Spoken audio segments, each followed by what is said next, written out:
If you remember throwing cars at pedestrians, spamming web strikes, and having to make some difficult choices, then you grew up playing Spider-Man Web of Shadows. But which one? Because there were 3 completely different versions released across 7 different consoles, and in this video we're going to compare each of them. But first, let's set the scene. By 2008, the original trilogy of Spider-Man movies had come to a close. However, Activision still held the license for Spider-Man tie-in games, and their first attempt at a non-film tie-in game, Ultimate Spider-Man, was a success. And so they decided to give it another go, this time focusing on a completely original Spider-Man story. Treyarch, who had developed the past 4 games, would still be involved, but a lot of the heavy lifting would now be done by their little brother, Sharper Games, who were responsible for such extreme sports gems as Grind Sessions, Razor Freestyle Scooter, and Wakeboarding Unleashed. So, how did they do? Well, let's begin with the flagship version released for the PlayStation 3, Xbox 360, PC, and Nintendo Wii. The game starts with the infamous meme intro. The city's been overtaken by Venom symbiotes, and it's up to Spider-Man to stop them. And this cold open acts as a bit of a tutorial to reintroduce the player to the Treyarch web swinging and combat mechanics. It turns out this is actually a flash forward, and the actual plot of the game picks up 4 days earlier when Venom symbiote jumped on Peter during their battle, consequently giving him the black suit powers again. Get ready for a world of pain! The objective of this boss battle is to save MJ from Venom, which isn't very hard because, well, he likes to take his time. MJ is then rushed to the hospital and Peter has to follow the ambulance, or just stand on it. Unfortunately, a GTA San Andreas gang war has erupted outside the hospital. Geez, Peter just can't catch a break. So yes, one of the game's big new features is the ability to change between the regular and black suit at any time. The change is marked by the subtle tilting of the head to indicate the edge. The regular suit is faster while the black suit is stronger, and each has its own set of powers which are unlocked via a separate skill tree. For example, the regular suit can shoot webs while the black suit allows Peter to pick up vehicles and chuck them, which means you can pick up the gang's own cars and throw them at them. Now that's poetic irony. Ah, damn it, I'm out of lowriders. Officer, can I borrow this? Whoops, sorry. Now you can't punch innocent civilians, after all, that would be evil. Here's Spider-Man, for goodness sake. But you can sure as hell pick up a taxi cab with the driver still inside and throw it at a group of innocent bystanders. Oh, that's brutal. Deliver civilian to a hospital, yeah, that's the least I can do. Out of the way! I've got an injured civilian. Mission complete, reduce crime in Harlem. Yeah, I'm not sure I did that, to be honest. Some of the side content from the older games also makes its way into the Web of Shadows. Stuff like helping civilians and taking on generic goons on the streets. As for new features, the game implements a morality system as reflected in the reputation bar, which changes depending on Peter's actions. And as you can see in my case, the citizens aren't too keen on me being around. Calm down, guys, I'm just looking for the time. We're all gonna die! This morality system also expands to the wider plot, allowing the player to make either good or evil choices at several points in the game. These choices will have wider impact on the overall plot, both affecting which characters Peter interacts with during the story and the ending, which we'll get to a little later. Plus, the choices are responsible for the NPC allies that Spider-Man can call on to help in battle. And speaking of which, the combat has been reworked quite a bit compared to Treyarch's previous games. In addition to fighting enemies on the ground, Spidey can now also duke it out on the side of buildings and up in the air. The signature move in this game is undoubtedly the Web Strike, a flashy airborne attack which, if executed properly, can pretty much be used to defeat most enemies in the game. It's so nice of these bad guys to position themselves in a straight line so I can just Web Strike all of them. Unfortunately, this game's camera does have a mind of its own, often deciding to lock in the most awkward positions. Also, everything in this game has a health bar, the thugs on the street, the robots, the bosses, even the courthouse. And what is it with Spider-Man games making you chase Black Cat across New York? It happens here, in the original Spider-Man 2, in the DLC for Marvel Spider-Man, and in the new Spider-Man 2. And this time around, Felicia has some interesting battle moves. This boss fight always stood out to me because of the quick time sequences and all the crazy outcomes that can happen if you mess up. For example, we've got the one where Peter falls off the roof and dies. The one where Peter accidentally kicks Felicia off the roof and she dies, and the one where he tries to catch her and they both die. Gotcha! Oh! Now, good and evil choices aside, the kernel of the plot always remains the same, and it revolves around Spider-Man trying to stop Venom from infecting the citizens of Manhattan and taking over the city. It's not the most original Spider-Man story, but it's greatly enhanced by the large roster of characters that Peter interacts with throughout his journey. You get appearances from Spidey's usual rogues gallery of villains like Electro, Rhino, and the Vulture, each with their own boss battle, but it's the crossover characters like Moon Knight, Luke Cage, and Wolverine that really elevate this game's story. And Wolverine has always stood out to me in this game mainly because his boss fight is interspliced with a Marvel trivia quiz. What are your parents' names? Now that's a Kojima level boss battle right there. Logan then helps Peter learn how to spot the symbiotes disguised as humans. Ah, there. Yeah, you see, it's the subtle things that really give them away. Also, is that Tom DeLonge? Don't worry, Logan, I'll help.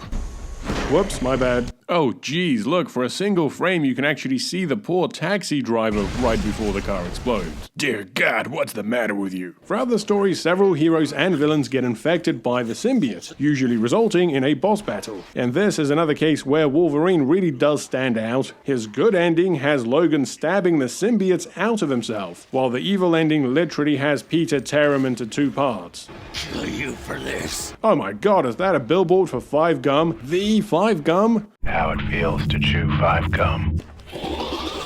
Now, eventually, Venom will take over the city, creating a giant nest and spreading his symbiote infestation all over the streets. The game's final mission takes place on the S.H.I.E.L.D. helicarrier, and your choices up to this point will determine if Peter embraces the black suit or gets rid of it once and for all. We then fight some more symbiotes, plant some bombs, and then take on the game's final boss, a gigantic multi-headed Venom. And you'll be shocked to learn that you have to web strike him, and then shoot him with a big cannon. The player is then presented with one final choice which dictates the game's ending. You can have the good ending where Eddie sacrifices himself to destroy the giant symbiote, and then the evil ending where Peter gives Eddie a bit of a hand to sacrifice himself and destroy the symbiote. But what's really nice about this game is that both the good and evil endings also have two different versions. The one where Peter gets the girl and the one where he doesn't. These are decided by the choices the player makes throughout the game. Okay, that does it for the flagship game. Up next we have the PlayStation 2 and PSP version. Now, for the previous Spider-Man games, the PSP version would usually be a downgraded port of the PlayStation 2 game. But by this point, the PS2 was very much at the end of its life cycle. The PSP, on the other hand, was still going pretty strong. And so, the developers made the PSP version first, and then just ported it to the PS2. At first impression, you'll think this is just another 2.5D side-scroller that reworks the main points from the flagship, kind of like Ultimate Spider-Man, right? Oh no, this game is an absolute fever dream. First off, for some reason you're playing as the Raimi Spider-Man. What's that, a bad guy and a lady?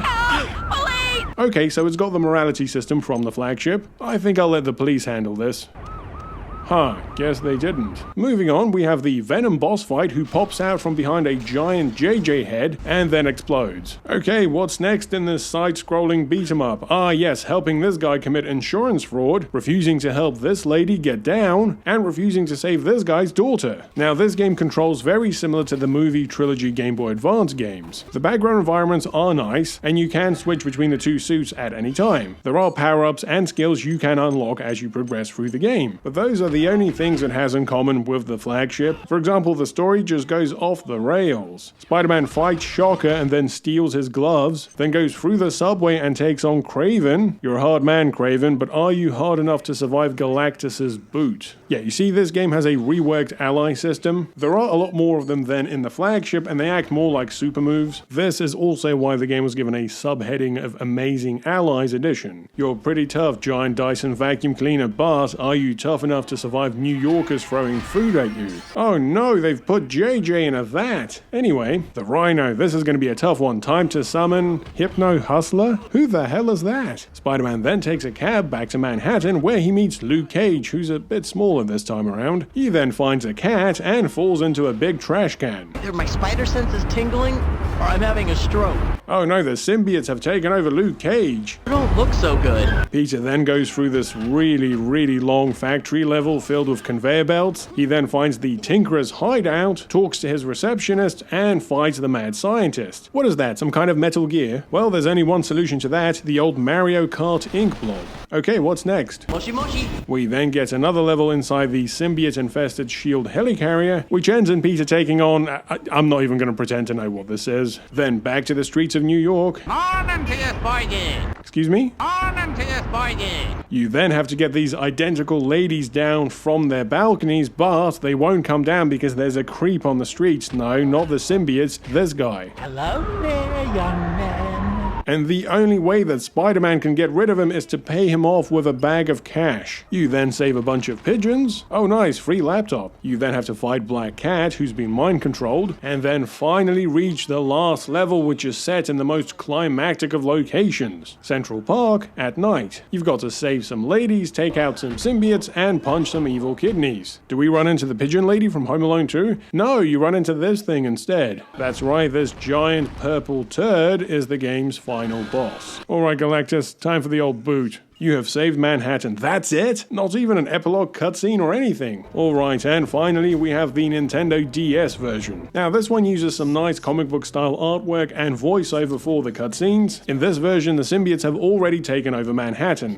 Peter, what are you doing? And this is another 2.5D side-scroller. But this version is more of a Metroidvania style game. It does carry over some elements from the flagship, like the ability to switch between suits and unlock new skills. Oh, a young couple sitting on the bed. Excuse me, I'm just here to save the game, I won't be a minute. This version also has a nice revival system, allowing you to gain back some health by doing this touchscreen puzzle. Compared to the PSP version, this is a pretty conventional handheld port. The controls are pretty decent, as is the combat and level design. This version focuses more on the gameplay rather than the story. The main difference here is that Venom isn't actually the main bad guy. Instead, the final boss is this King Symbiote. The ally system has once again been redesigned. This time there are only 3, Nightcrawler, Green Goblin, and Black Cat. And this version does have 2 endings. A good one where Peter saves the city, and a bad one where he keeps the suit and becomes the new leader of the symbiote-infested Manhattan. And so there we have it, every version of Spider-Man Web of Shadows. Now the Nintendo DS version is a decent Metroid clone, while the PSP version is just a fever dream. But it's the flagship version that's really gone on to become a fan favorite. Yes, the graphics haven't aged too well, and you'll be constantly fighting the camera, but you've got to applaud the game for trying so many new elements, from the combat to the interchangeable suits to the morality and choice systems. All of these elements coming together to make it one of the best Treyarch Spider-Man games, and it would be a fitting swan song, because Web of Shadows was the last Spider-Man game by Treyarch before the license was handed over to Beenox, who would go on to develop 4 more Spider-Man games. So let me know if you'd like me to cover any of those in the comments. In the meantime, please let me know your memories of Web of Shadows. Which side did you choose, and where would you rank it amongst the other Treyarch games? As always, thanks for watching, please consider supporting me on Patreon, and a big thanks to my existing patrons. Also, if you've enjoyed this video, please like, subscribe, and hit the bell. Thanks for watching, and I'll see you next time.